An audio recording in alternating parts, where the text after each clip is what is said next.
बिस्मिल्लाहिर्रहमानिर्रहीम। आज हम बनाएंगे हलवा पूरी के साथ छोले जो बनते हैं। तो वो मैंने चढ़ा दिए हैं, वो हल्का सा उबाल आ रहा है। अभी इसको ढकना लगा दूंगा मैं।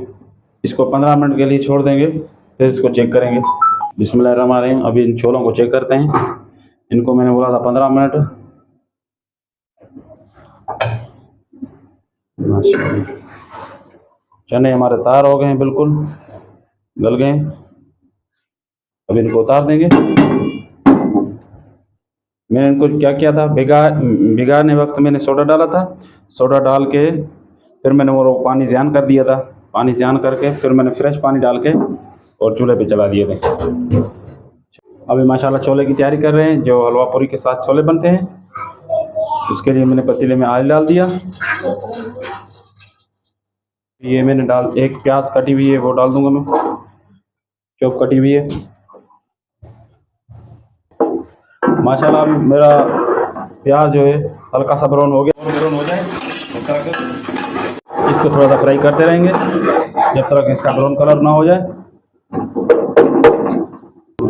अभी मैंने इसका मसाला निकाल दिया। 1 चम्मच हल्दी का है, 1 चम्मच सूखा हुआ धनिया है, और आधा चम्मच जीरा है, और आधा चम्मच कलवंजी है, और 1 चम्मच लाल मिर्ची पाउडर है, और 1 चम्मच मेरे पास नमक है, और ये चने हैं मेरे पास 3 पाव।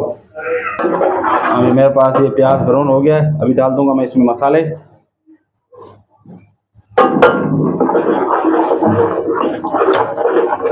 हलवा पूरी के लिए आपके छोले बिल्कुल सही तरीके से गले होने चाहिए। अभी मैंने इसमें पानी डाल दिया हल्का सा,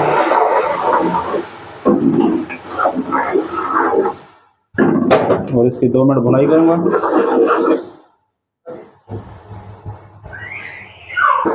अभी माशाल्लाह मेरा मसाला भुनाई हो गया है। अभी मैं डाल दूंगा इसमें छोले। ये छोला जो है पानी वाला डाल दूंगा मैं, पानी समेत डाल दूंगा।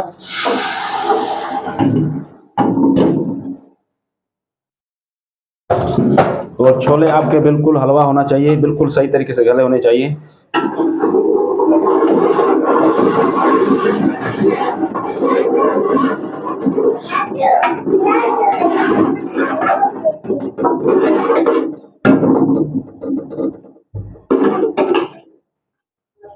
अभी मैं इसमें दालचीनी पाउडर और काली मिर्ची पाउडर डाल दूंगा, 1-1 चम्मच।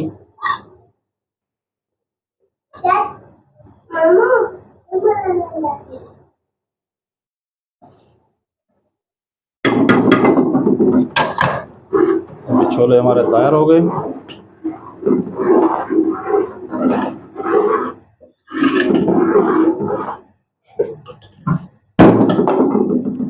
ये कटा हुआ धनिया मेरे पास है, और कटी हुई मिर्ची है, वो भी थोड़ा सा लगा देंगे।